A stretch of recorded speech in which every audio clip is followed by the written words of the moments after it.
Welcome to day 4 of the 5-day reset. Let us know that you're here with us today. Say hello in the chat. Where are you watching from? How are you feeling on day 4? Let us know. Today's session is the cure. Now, this lesson really brought everything full circle for me. When I truly understood what the cure was about, it was one of those moments where so many pieces finally clicked into place. So make it your goal to be fully present. This lesson is incredibly powerful. Now, before we begin, let's cover some housekeeping items and reminders. Remember to write down your questions, and you'll have a chance to ask Doug on Friday at the Q&A. He will be available for all of your questions, so make sure you prepare your questions in advance. Block off some extra time tomorrow, and you can join us on Zoom, and you'll get a chance to experience and watch Doug help people overcome their mistaken identity. Also, don't forget to complete the action steps each day. After each session, you'll find the replay inside the portal. And right there, you'll also see a link to the action steps. That link will take you into the Facebook group where you'll find a pinned post each day. Now, inside that post, you can read the instructions, download the PDF. You can also print it if you like. And so what we're asking you to do is to complete the exercise and then share your thoughts or comments in the group. And if you want, you can also take a photo of your worksheet and upload it. Now, as long as you leave a comment or upload your completed exercise in some form, that's how you'll qualify to be entered into the draw to win an autographed copy of the book, Mistaken Identity. Now, let's do a quick review of yesterday's lesson. Doug talked about a simpler way to think. When thinking becomes accurate, life feels lighter. Not perfect, but lighter.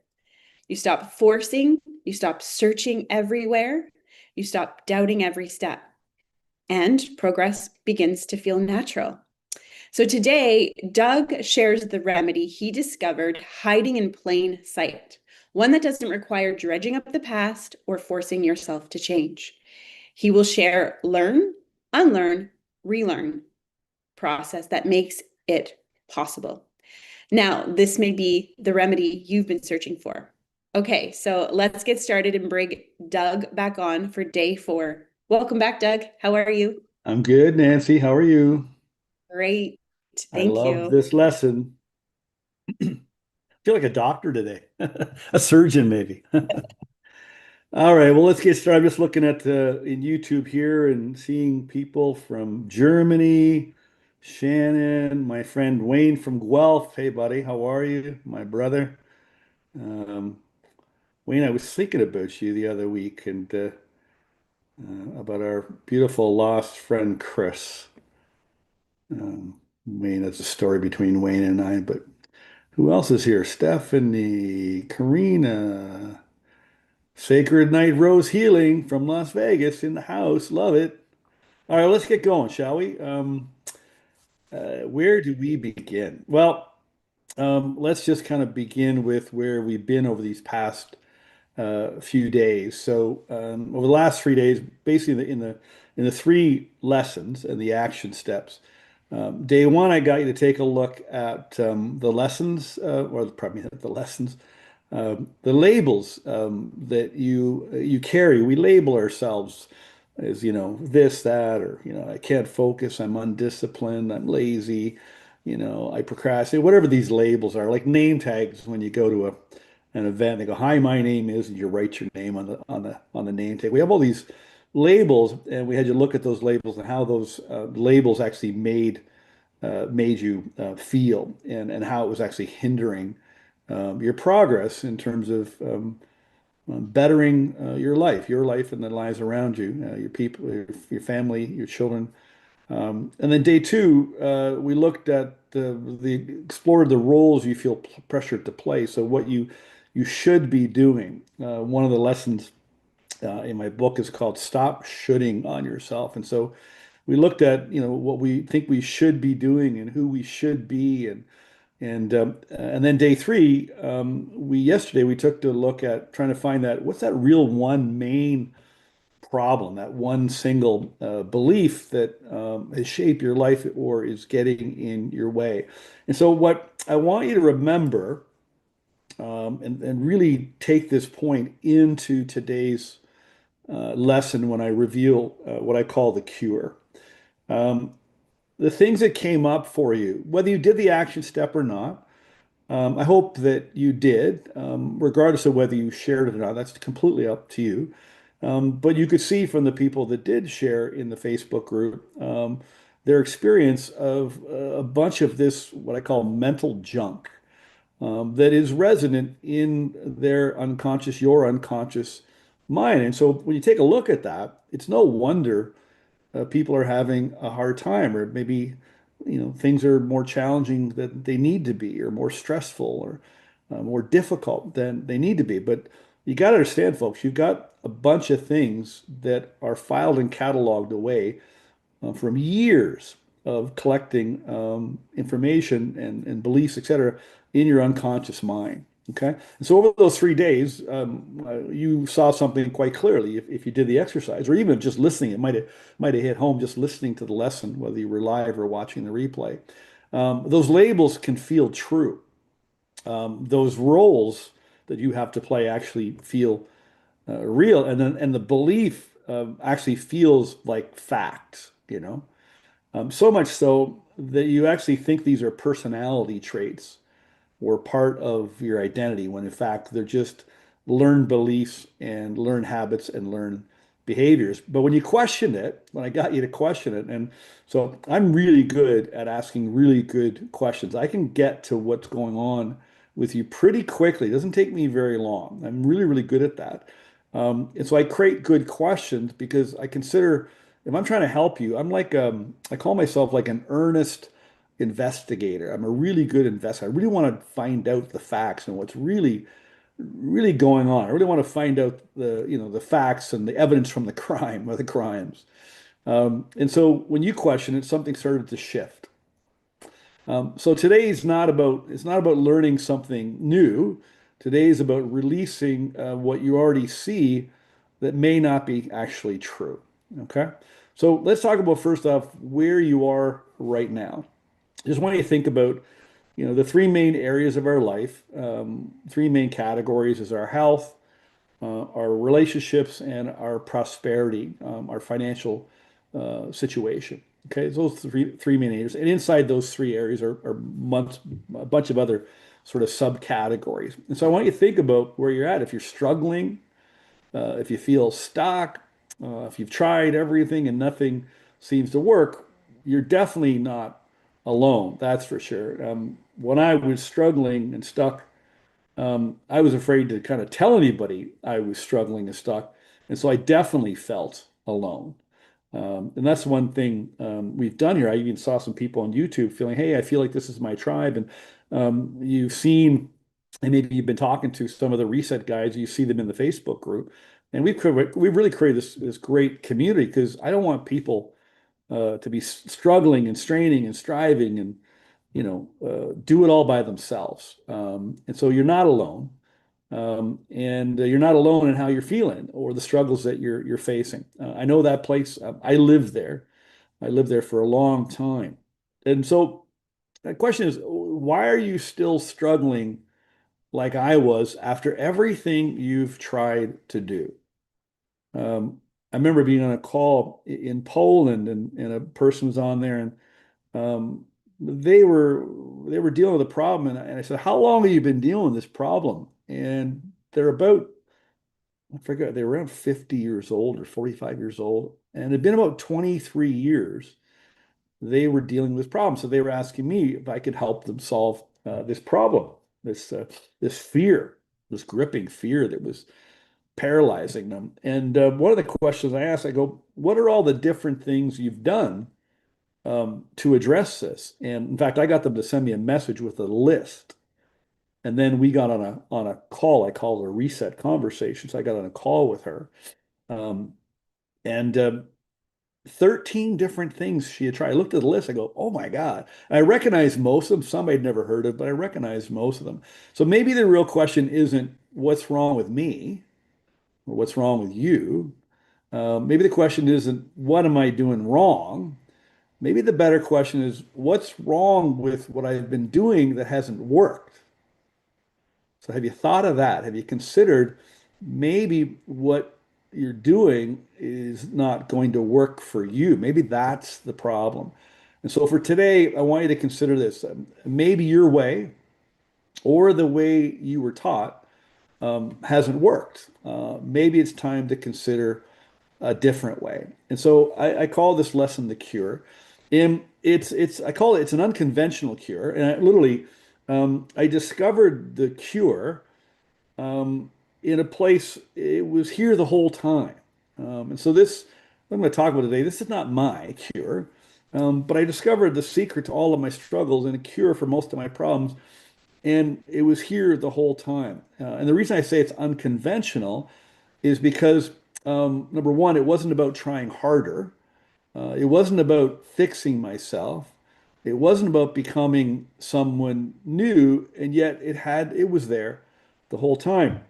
And it felt unconventional because the conventional approaches that we have in our world today, if you take a look at the mental health system as it is today, I was doing some research on the mental health system. I was looking at if the use of pharmaceuticals has gone up year over year. Now, what I found, these were United States stats, but the pharmaceutical industry will reach 40 billion, and about 27 billion is pharmaceuticals for people's mental health problems. And then I looked at if there's actually been a decrease in mental health cases with the benefit of pharmaceuticals. And it's not, it's continuing to go up. And so our society follows what are deemed to be conventional approaches. And so our current mental health system and the way that it is, with the exception of the advancement in technology and pharmaceuticals, we have a fairly conventional model, at least here in North America. You go to the doctor. The doctor might, if you're having an emotional problem, the doctor might say you might need to see a psychiatrist because they can dispense drugs or medications for you. You might have turned to, self-help like I did, or personal development. I mean, we have these conventional approaches that when people have a problem, people go, well, you should probably go see a therapist, right? They're conventional. So this was an unconventional formula. And I remember watching a Netflix documentary by Michael Pollan. He wrote a book called Food for Your Brain. And the Netflix documentary was about the use of psychedelics, LSD, mushrooms, etc. And he was telling in the documentary in his book, the psychedelics were making great advances in helping people that were dealing with mental health problems. And this is late 50s and 60s, early 60s. And what happened was at the same time in the United States anyway, the Vietnam War was in the middle of it. And the hippies, they started taking psychedelics and they were protesting the war. And so the president at the time, Richard Nixon, he outlawed psychedelics. And so all the research and everything, it all went underground, still advancing. Psychedelics is an unconventional formula where the conventional formula is go to a doctor and a psychiatrist would dispense a pharmaceutical or medication for you. So that's what I mean by unconventional. Okay. And I want to tell you that my way that I'm talking about, my way isn't really my way. It's just a simpler way, and it actually really works. And I've had hundreds of people tell me, and these are common things people say. They go, "Oh my God, I've tried everything for years, and nothing worked, and this did. I can't believe things changed so quickly in 30 days. I can't believe I saw myself and I treated myself the way I have all these years." And I'm thinking about Ryan, who was in sales. He's in sales, and when I met him, we got on a call and he was talking to me, and I said, "Well, what's going on?" And he was very nervous to do presentations in front of people. He was doing them on Zoom, but he was very uncomfortable in front of people because the way he was treated when he was young, he stammered and stuttered a lot, and he had all kinds of things that were going on for him. And so he was very afraid to make presentations because he was afraid he would stutter and embarrass himself. Now, he never stammered or stuttered when we were talking. but he had this deep-seated fear. And then another guy, Corey. Corey was a client I work with, and he lives near where I live, and grew up in Toronto in the what's called the ghetto of Toronto, the projects, Regent Park. And um, I didn't know this, but later on, he said to me, he said, Doug, like this literally saved my life. I was on the verge of suicide. And he was on a call one day, a group call on Zoom, and we got talking, and I was asking him some questions, that I asked people. And he was telling a story about how one of his problems is he picks his skin. And so he's got welts all over his skin. He picks and it's really sore and bleeds like all over the place. And as he was telling me about his story when he was young, so I was asking him some background questions, et cetera, et cetera. I said, Corey, I know why you pick your skin. And he goes, really? Why? I said, before I give you the answer, can you accept that maybe this answer is all you actually need? He goes, well, I'll consider it.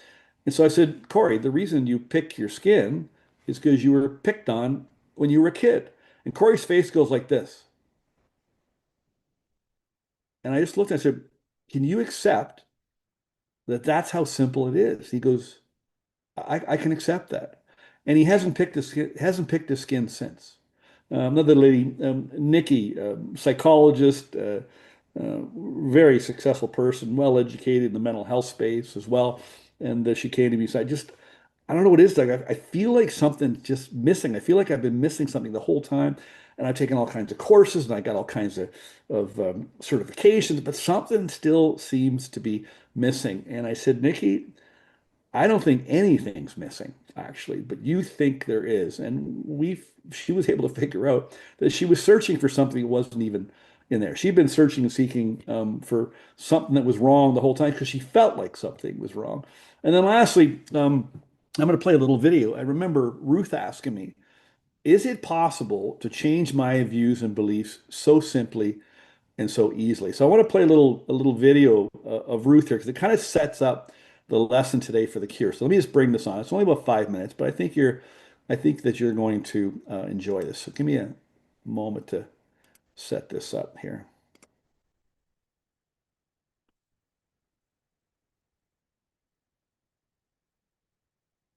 All right. Hopefully you guys can see that and hear it. Let's try it. Well, if I can just say, first of all, Doug, honestly, working with you, I know this is a cliche thing that people say about things being life-changing, but honestly, this has been life-changing for me. You and your book has been absolutely life-changing. And it's literally... One sec, folks. I almost feel like I'm on... Let me just slow that down a bit. Let me put it on. Hang on.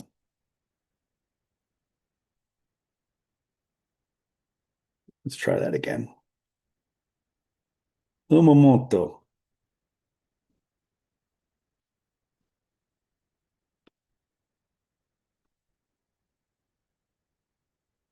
All right, let's try that.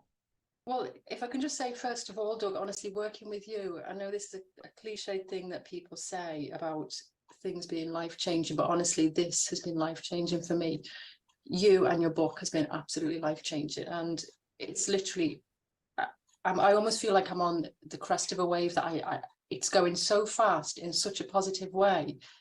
I can't believe I've lived 50 years the way I have, and the future is so different. And honestly, I'm blown away by it. I really am. So I, like a lot of people, had, a turbulent childhood is probably the best way I could describe it, literally from day one.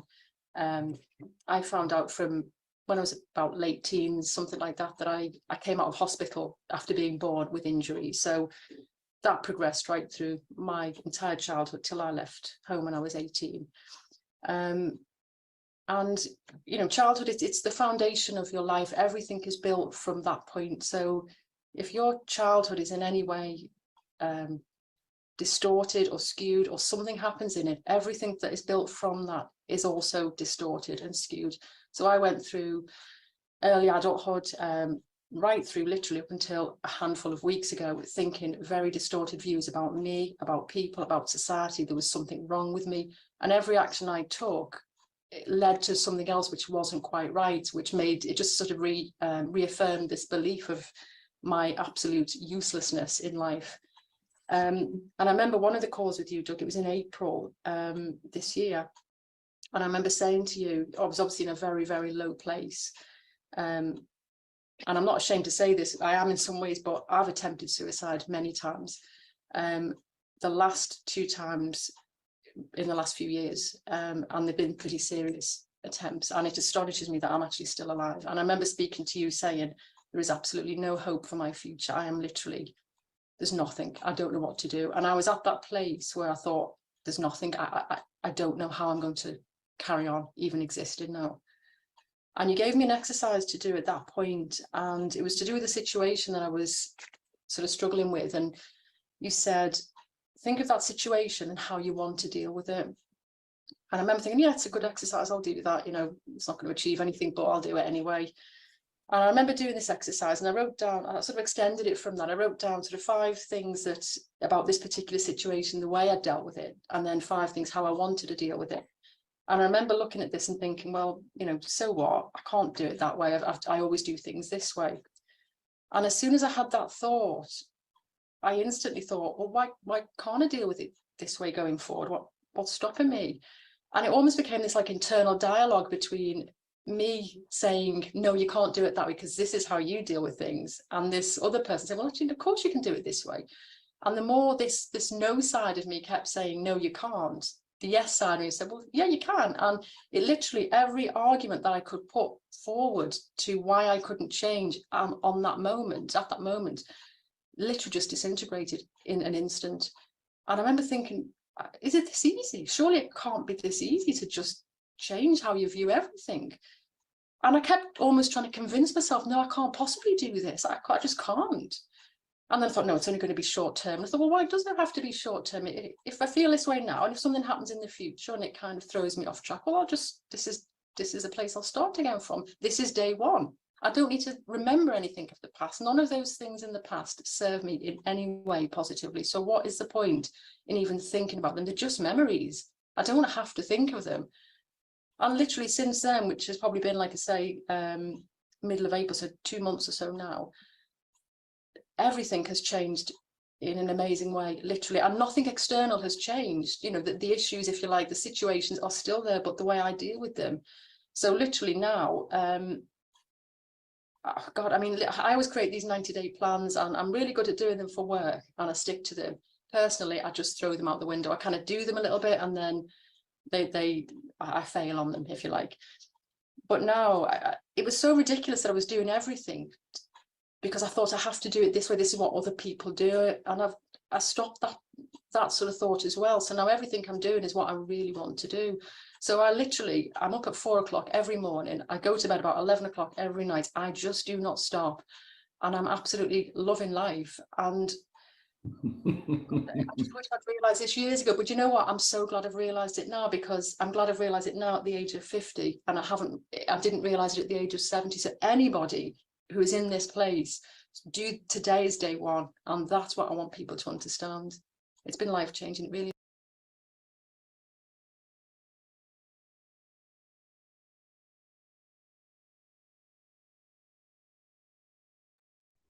All right, I'm back. I wanted to play that because the key point in what Ruth said there was she had a set of ideas. She believed, certain things, and she mentioned it was a couple of months after beginning to work with her, which was in April. So this has only been a couple of months, and um, what I realized was that. And Ruth had heard me online, and she was in a coaching program and I had appeared on that person's call, and she knew me that way because she was following me on Facebook or something, and she reached out to me, and we had this conversation, and she told me quite openly where she was at and what she had been going through. She mentioned, recent suicide attempts, for example. And I got talking, I said, man, oh man, I said, I see something completely different. So I remember working with her, our calls, it was somewhat of a debate or an argument. It was like kind of two lawyers sparring off. So she was presenting her so-called evidence, and I was bringing in the facts of what I actually could see. And so, over a short period of time of working together closely, I was able to just kind of. There's another video where she talks about she felt like she was frozen in a block of ice, and I just kind of kept chipping away at the block of ice and chipping away at her beliefs. And like she said, her problems didn't change. She still had the same problems, but it's how she viewed those problems and how she went about addressing her problems. We all have problems, right? And so it's not that you're not going to have problems anymore. It's how you're going to go about dealing with your problems. Okay. Now, before I get into this cure, I have to cover this. I'm very passionate about this. I want to talk really quickly. I mentioned it before. This notion called ACEs, they're adverse childhood experiences. And when I found out what they were, and I found out that I went through them, because I didn't think I went through abuse or anything like that. I didn't think I was kidnapped. I mean, my perception of what happened to me, even when I had the facts, I still really minimize them. And so I learned about these ACEs and the impact that these experiences have on people. And so for many people like Ruth, their struggle didn't begin in adulthood. It began in childhood. And Ruth used a term called distortion. She lived with real distortion, and then she ended up with a real distorted view about her and her life, literally, where I just don't see any point to my life. And that's why I've, attempted suicide. And some of the things that she used to describe herself it was just awful. And the ACEs research, there was a study called the Kaiser study out of California, United States, by the CDC. And that research showed how early emotional experiences shape your beliefs, create stress responses, erode confidence, and even really limit your prosperity and your career path. And so, if change is felt hard, it's not because you're weak, it's because your identity maybe was shaped before you understood what was actually happening. And that realization, I hope, will bring compassion to you, and compassion can make release possible. So, 60% plus of adults have gone through these adverse child experiences, and they're dealing with all kinds of problems, physical problems, emotional problems, mental health problems, all kinds of problems and they're causing all kinds of problems because of what they went through. What I realized was when I learned what happened to me and what I went through, and that's what I call the cause of the original sin. The cause created effects, effects, and it affected me and my life and how I lived. And so I'm in that 60%. The number is greater than 60%. And when I figured this all out, I was able to let it all go and cure myself from all this dis-ease. And I have no negative emotions towards that whatsoever. The guy that sexually abused me, I tried to find him. The private detective I hired asked me, why did I want to find him? I said, I wanted to meet him and find out what happened to him. And I wanted to give him a hug. I wanted to help him if I could. Right. And so I was a kid that went through those ACEs, and I really struggled. I became an adult that struggled.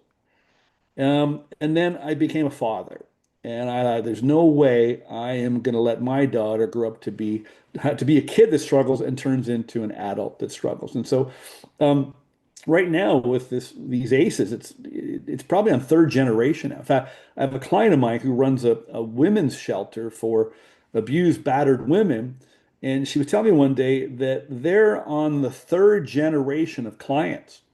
So great granddaughters of mothers, third generation, are in her program and in her home. She's got the recidivism rate. It's actually growing. It's not getting better. Okay. And so the first part of this process I call it learn, unlearn, relearn. There's a great quote. I saw it many, many times. Bob Proctor used to quote it all the time, Alvin Toffler. He said, the illiterate of the 21st century won't be people that can't read or write. It'll be people that can't learn, unlearn, and relearn. And I always liked that. And so when I was sitting down to put this all together, and I was writing my book as well, I built the book and I built my reset process in these three stages: learn, unlearn, and relearn. And that's what I've been kind of doing with you this week, is I'm trying to get you to learn some things and then get you to unlearn some things and then get you to relearn some things. So today is a bit of the relearn process, as is tomorrow on day 5. And so what we got to do is number one, we got to learn to uncover and discover your DNA, your default negative assumptions, I call them, your DNA, your default negative assumptions. You learned them all, you picked them all up, you adopted them, you inherited them. You need to learn how you form the beliefs that you have. And you need to learn how those beliefs have shaped the way that you live, because it all comes down to belief. All your behavior springs from belief, or all your wrong behavior or lack of behavior or lack of the right behavior, it all springs from belief. So we got to get to these core beliefs because that's what the problem is. And it's not, you're not the problem, it's the beliefs that are the problem. We want to uncover the real cause, the root cause, the origin, the original sin of the troubles that you're living with now. We want to uncover the habits and behaviors that came from how you were brought up. I was talking to somebody earlier, and I get so frustrated when I hear stories of, and I was talking to a client the other night about his story, and 3 years old, 4 years old, 6, 8, 10, 12, all these problems.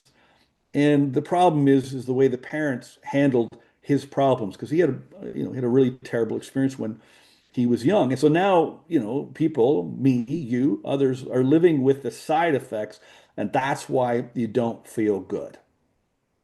Now, here's the important part. Those beliefs didn't really stay conscious in your mind. They moved in the unconscious and they began shaping your reactions, your habits automatically. So you weren't choosing self-doubt. Your self-doubt, it's you responding from a mistaken identity. And learning this helps to remove the blame. That's one thing. The first part of this process is we got to learn all the things that you picked up. Then what we got to do is we got to unlearn. Okay, so next, after we learn, now you're open to unlearning, and you need to unlearn some things. You got to unlearn the unhealthy habits and points of view that you now live with. Judgment, shame, hiding, feeling like a fraud or imposter, taking things personally, really sensitive to what other people say and do, shooting on yourself. I mentioned that earlier. Getting caught up in assumptions and drama, not liking or loving yourself, thinking you need to heal yourself, letting emotions run your thinking, falling into the pit of self-pity, thinking about yourself too much. I remember Bob said to me, Doug, he said, "You're so self-centered." And I didn't know what he meant. I thought self-centered meant something different. I go, "No, I'm not." He goes, "Yes, you are." He said, "You're so centered on yourself. You're so busy thinking about yourself." He said, "If you stop thinking about yourself, Doug, you won't find anything wrong with yourself." And I go, "Man, oh man, that was one of the best advice I got." And you're probably still living with guilt from the past because of your current situation or past mistakes. And these beliefs don't just affect your emotions or your physical state, okay? They affect your life, your future. They affect your goals.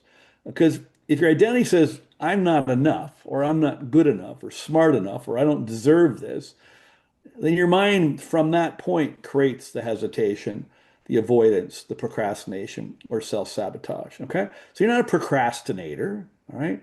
It's the mistaken identity in your unconscious mind that causes your mind to create hesitation, avoidance, procrastination, or self-sabotage. So it's not the goals. Goals didn't fail. Your identity and your goals were in conflict. That's probably why you haven't achieved the things that you want to achieve. So the last part is, so we learn, and then we got to unlearn a bunch of things, and then we have to relearn. Okay. And what you have to relearn is some really simple things. All right. Number one, you have to learn to think accurately. Okay. We've picked up a lot of information that is actually not even true. And so what you got to do is you got to train your mind to think about facts. Okay. Only relevant facts. There's two types of information. And I got this from Napoleon Hill. If anybody's ever read Think and Grow Rich, Napoleon Hill, I think he was the best at explaining this, at least for me, so simply. He said there's two kinds of information: facts and opinions are hypotheses. Okay. He said you got to train your mind to only focus on the facts and only pay attention to the facts and not allow the hypotheses and the opinions to invade your mind, your unconscious mind. He said that what facts you focus on only the relevant facts. So the fact is, I'm wearing a blue sweater today. Okay. And it's a nice blue sweater. And I got these cool blue glasses that I got at my optometrist. They got great styles of frames. I love it. It's almost like shoes. Well, the fact is, that's not relevant to you. Okay. So, what are relevant facts that you should focus on? The only facts that you should focus on, the only information should be paying attention to, that you should be listening, that you should be watching, that you should be reading, you should only be focusing on relevant facts that support what it is you're trying to do or what you're trying to accomplish, or that support joy, meaning, and peace of mind. We are bombarded with information, some facts, but a lot of opinion and hypotheses, and it's coming at us faster than ever. So you got to train yourself to filter that out. If you remember, if you were here when I drew the stick person and showed you how your mind actually works, you do have the ability to guard your mind from the infection of these hypotheses and these opinions that distract you, dissuade you, lead you down the wrong path, lead you down the road. So we got to stick to accurate thinking, right? You got to stop thinking too far ahead. Okay, we've been taught to think too far ahead. We worry too much about the future. We're what if this happens, or what if they do that, or what if this goes wrong, or what if that. You've got to stop worrying about what might happen. So I was talking to a client earlier today, and he's just begun the relearn phase. And so today he's saying, I'm still feeling, some anxiety. He said, but I am practicing a couple things, which I'm going to share with you in a minute. He said, I am practicing and I'm getting better at it, but I still feel some anxiety. I said, now you remember, all anxiety is. So folks, really listen to this. If anybody here is living with anxiety and depression, okay, out of all the people I've talked to, 95% for sure is you're creating your own anxiety. Now, you might not like to hear that, but all it is that you're worrying about the future. That's all it is. And you worry about the future and you can't control the future and you don't control Mother Nature. You don't really know what's going to go wrong. And so anxiety is the response, the emotional and physical response. So anxiety is part of your nervous state, it's an emotional state, and then it shows up in your body. Your face might get blotchy, your neck gets blotchy, or I sweat, I perspire when I'm anxious. People have gut problems, whatever it is. Okay. And so I said to him, I said, I want you to imagine you're driving down the highway, and the way your mind works, he knows this, is that you give your mind a target, a destination, and it operates just like the GPS on your phone. And you provide an address, a destination, and it calls out the instruction that tells you how to get there. Okay. I said, I want you to imagine you're driving down and you got the address programmed in your map. And now it only gives you instructions turn by turn. Okay. Now, if you want to, you can stop or tap on the phone. You can see all the directions even before you leave or while you're driving. You can see where the GPS, the mind, if you will, in the GPS will take you, how to get you there. But generally, you just drive, and you're driving along, and it calls out turn by turn. And he was also talking about anger and negative emotions. I said, well, anger and negative emotions, those are reactions. And so I said, if you were driving down, I want you to imagine you're driving down the highway and you're worried about, is there going to be an accident, or you're worried about this, or you're worried about that, or what if I'm late, or what if there's a roadblock, or what if I said, and you get frustrated and you get anxious. And I want you to imagine you're yelling at your phone. You're driving down the highway and you're yelling at your phone because you're frustrated and you're anxious. That's kind of what you're doing. Okay. Now, we as humans, we have the experience now, and we have this beautiful gift called our mind. We can pretty accurately predict and project, how things are going to go, but we don't control the future. And if you're pursuing goals and you're trying to improve your life, and so you're here and you've never been here before, but that's where you want to go, you don't know how to get there. Okay. And you're not going to see the direction for 90% of the time. You just have to go forward. Your job is to focus on where you want to be. Okay. So you want to be future focused, goal oriented towards the goal, but you let your mind tell you how to get there. And so you got to stop thinking so far ahead. You got to stop worrying about what might happen because 80% of your worries, 70, 80% of your worries, they never even come true at all. Okay. You got to stop referencing the past to predict your future. Okay. Your past and your current situation is now in the past. It's now 1:40 p.m. here where I am. It was 1:39 p.m. a minute ago. It's past. Okay. So your current situation and your past. Your current situation is just a reflection of what was happening in your past and how you were thinking in your past that brought you to here. And so you got to really make up your mind. I'm going to stop referencing the past to predict my future because it's not relevant. Okay. The next thing you got to do, and this is all very simple, folks. I'm sure none of you are going, what is he talking about? I'm making complete sense. An 8-year-old would understand this. Okay. Now, you might not know how to do it, but what I'm telling you to do is not complicated stuff. Okay. Next thing you have to do is you got to train your mind to live in 24-hour blocks. Okay. Living one day at a time. Now, there's all kinds of books and all kinds of people talk about living in the moment. I remember Eckhart Tolle was reading his book The Power. Now I go, what the hell's he talking about? And I just couldn't get my head around, let alone agree with it. And I get people asking me all the time, go, how do you learn to let go? I go, it's simple. And they go, it can't be. I go, it is. And so in order to live in 24-hour blocks, you have to learn to let go. Well, let go of what? Let go of what? What you got to do is you have to let go of thinking too far ahead, okay, worrying about the future, and you have to let go of thinking about the past. And so you're kind of holding on to the past and you're worried about the future. And if you let go of those two things, train your mind not to think about those two things, you land in what I call the middle. The middle is today, it's right now. And your mind, this machine, that's how it operates, okay? And so I try to explain to people like this is how your mind works.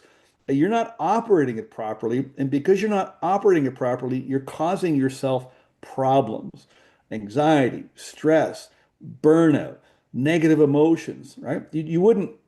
I was talking to somebody yesterday and I said, have you ever driven a car, standard transmission? She goes, only once.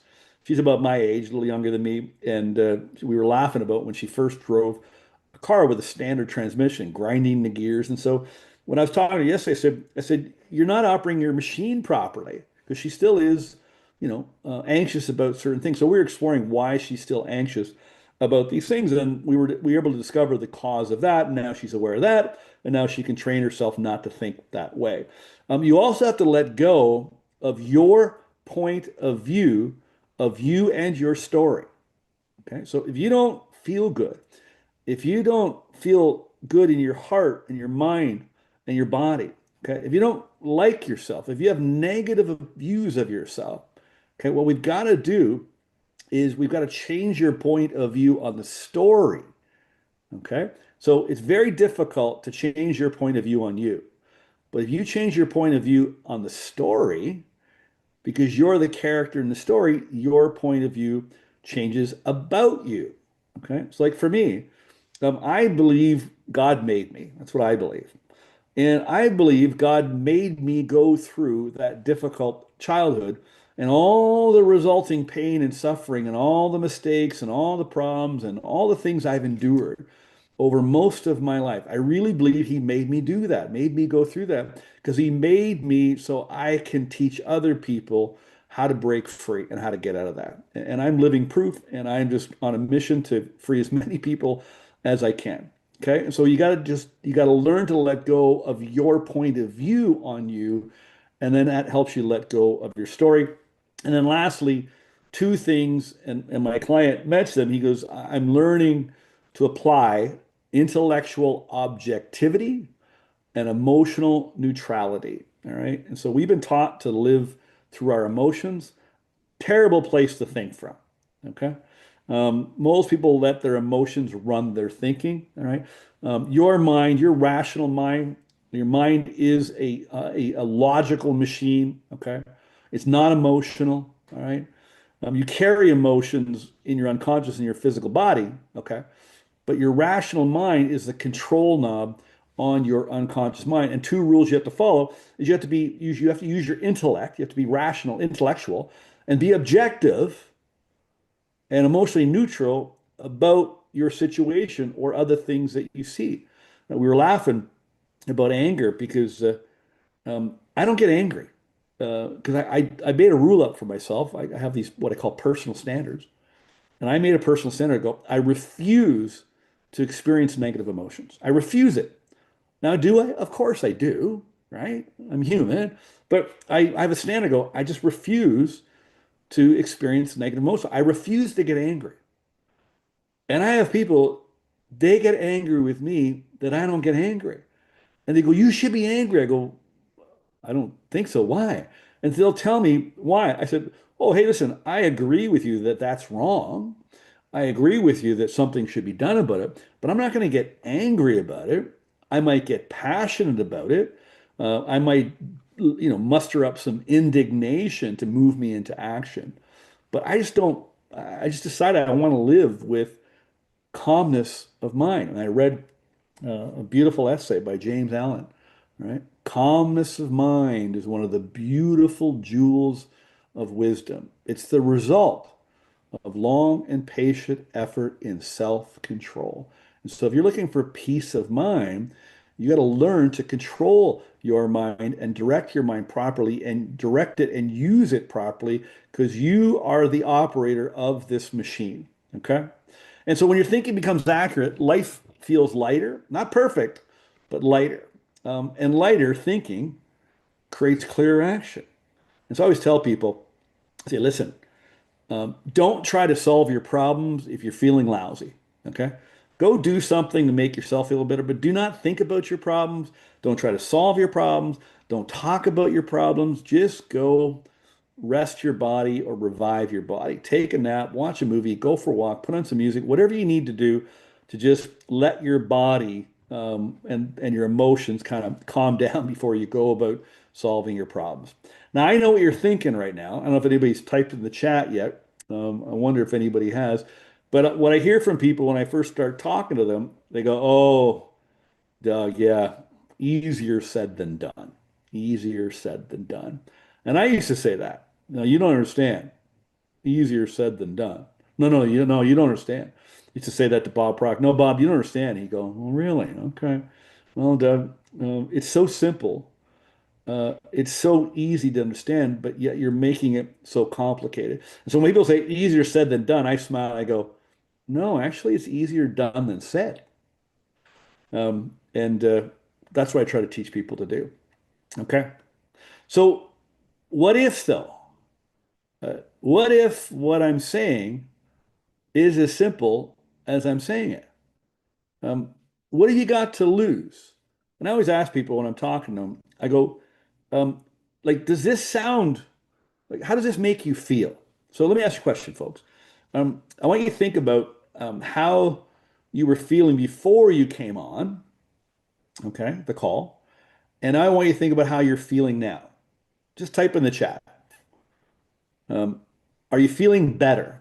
Are you more energetic? How are you feeling from before you came on the call to after you've come on the call? Let me see what you guys say. There's a bit of a delay, so I got to wait here for a second. I'm going to pull up the worksheet while you're doing that. But I want to just there's a reason for my question. So let me just pull up the worksheet here while you're doing that.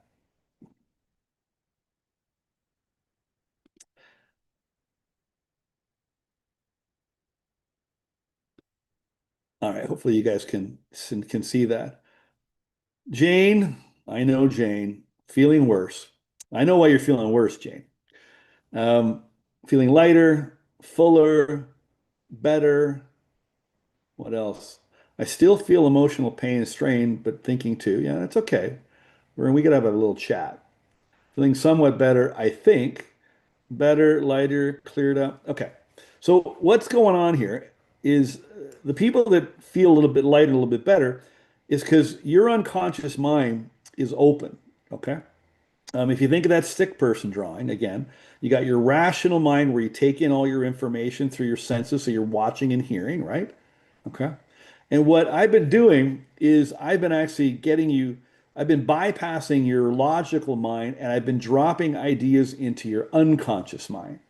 Okay. Um, Positive ideas, accurate information, truthful information. So that's not my information. And so what I'm doing is I'm dropping seeds of truth into your unconscious mind, and then you notice a change in your emotional and in your physical state. Now, if you're having a negative reaction, it means that my ideas that I've been planting in your mind are in conflict with your ideas, and those ideas are still stronger than the ideas I'm trying to plant in your mind, and that's why you feel the way that you feel. That's the way that it works. Okay. And I always say to people when I'm talking to them, I always say, okay, so if you feel better, if it feels good, if what I'm saying feels good, it must be what? And they always answer, goes, it must be true. All right. And so that's what we got to get to. We got to get to the truth, and the truth shall set you free. And I always say to people, if I can do that to you, you can do that to you. Okay. You can take control of your thinking. I was talking to one of our reset guides, a client, and um, we were talking in our group as a team after the call yesterday, I think, maybe the day before, I can't remember. And I was saying that I was thinking about calling you because something in the morning was kind of bugging me, and I thought, no, I'm going to deal with this on my own. And I didn't call them, and they were giving me heck because I didn't call them. I said, well, isn't it enough I thought to call you? But I didn't call them because I thought, no, I don't need to talk about this. I can turn this around myself. And I was going for my coffee. I sat down. It only took me about 5 minutes to turn things around. So you get really fast at your negative reactions because you still have them. You're not immune to them, but you just don't have to live with them for so long. Okay. All right. So let me take you through today's action step and where we're going for tomorrow. Okay. Um, Let me just pull it up here again. Sorry. All right. So this will be posted into the Facebook group. It'll be a pinned post, but easiest way to access it is just go to the portal. That's where the replays are. And there'll be a link there to click. It takes you into the Facebook group. And if you're still in the Facebook group, we're keeping an eye on it. And so when you try to get there, if you're not a member, it gives us a notification and then we let you in. Sometimes I wake up in the morning and there's people waiting to get in. You try to get in the middle of the night or something like that. So go to the portal, click the link. It'll take you to Facebook. There's a pinned post, and then this worksheet, this PDF will be there. And you can view it on your phone or on your computer, or you can print it off or whatever. And then I just want you to answer these questions. So number one, take a few minutes of quiet time, and I want you to answer these questions. And then step two is I want you to schedule your reset conversation with Doug. And I'll tell you what that's going to be. Okay. So, first question, where are you in your life right now? All right. And what challenge are you facing? I want to hear from you, your viewpoint, your point of view. You heard Ruth's point of view, her distorted point of view before we talked, right? Started working together.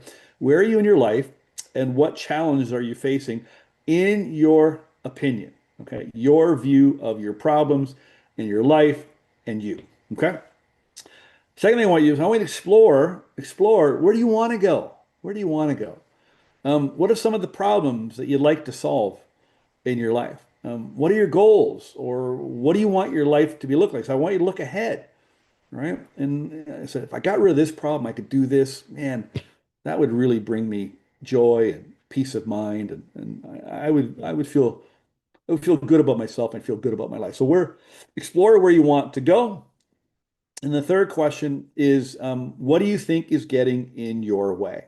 Okay. What do you think is getting in your way? So again, I want to hear and I want you to uncover and discover what you think is getting in your way.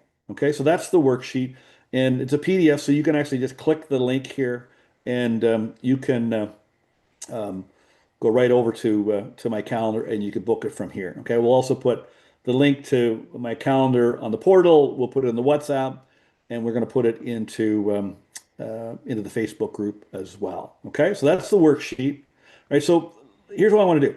Your next step is I want to have a reset conversation. I call it a reset conversation. I want to have a reset conversation with you because not that you need fixing, not because clarity changed everything, but here's what I want to do.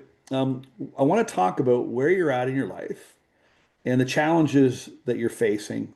And I want to gather a bit of information from the past. We're not going to dredge up your past, but I'd like to just kind of find out a bit of background on you in terms of what's brought you to where you're at or what the cause of some of these problems and challenges are. Okay. And then I want to know, let's explore where you want to go, what you'd like to be able to do, or what you've been trying to do, trying to accomplish, and haven't been able to do. And then I want to hear from you. What do you think is getting in your way? So that's the information I want to gather from you. And so through that conversation, you're going to give me a lot of information. So, like I said, I'm a really good investigator, and my questions reveal a lot of information.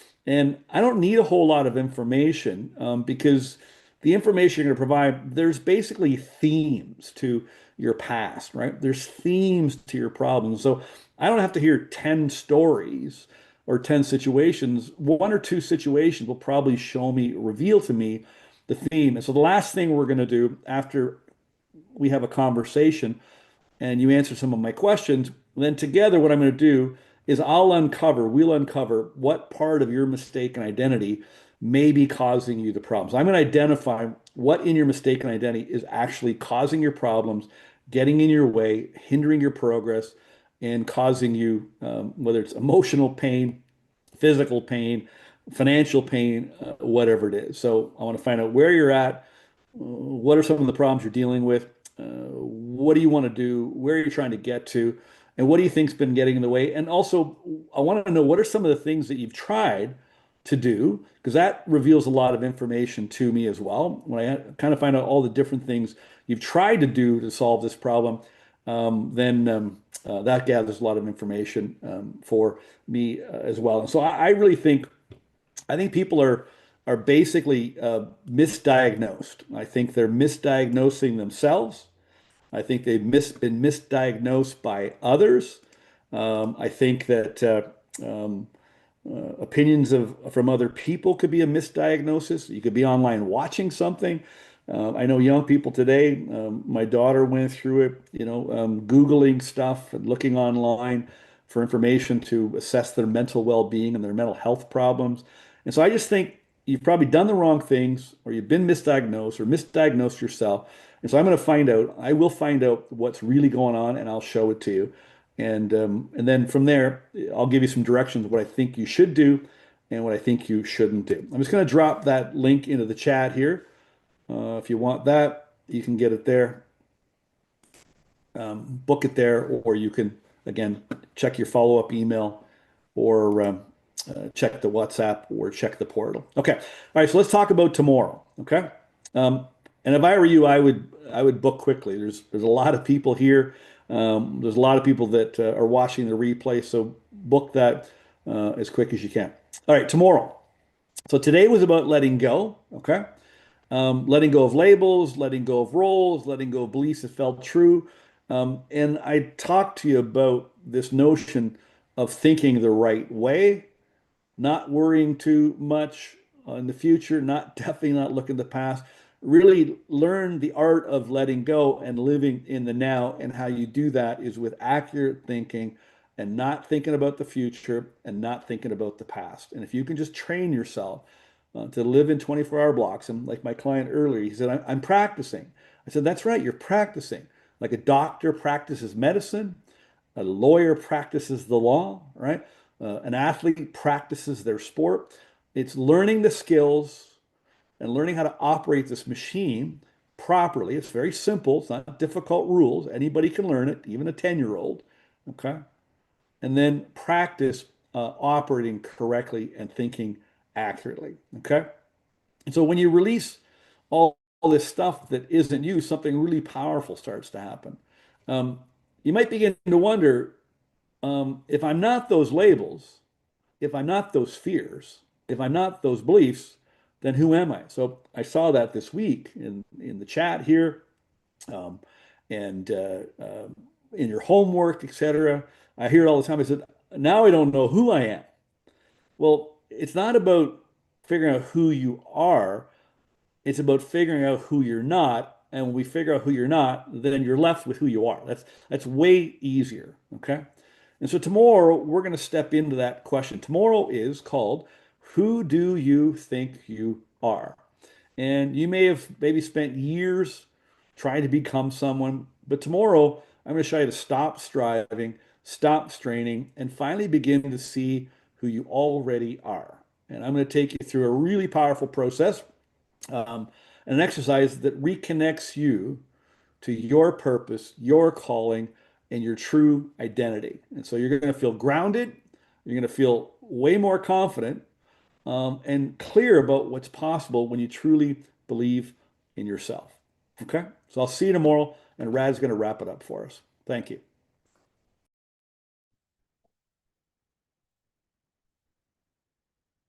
Doug, thank you very much for the powerful session again today. I have no doubt that many of us are walking away with something important to reflect on. Join us tomorrow for day 5, same time, and be sure to block off some extra time and be here with us for the Q&A session. I encourage you all to have your questions ready, guys. It's great opportunity for you to experience Doug's insight live. Thank you again for being here, and see you tomorrow.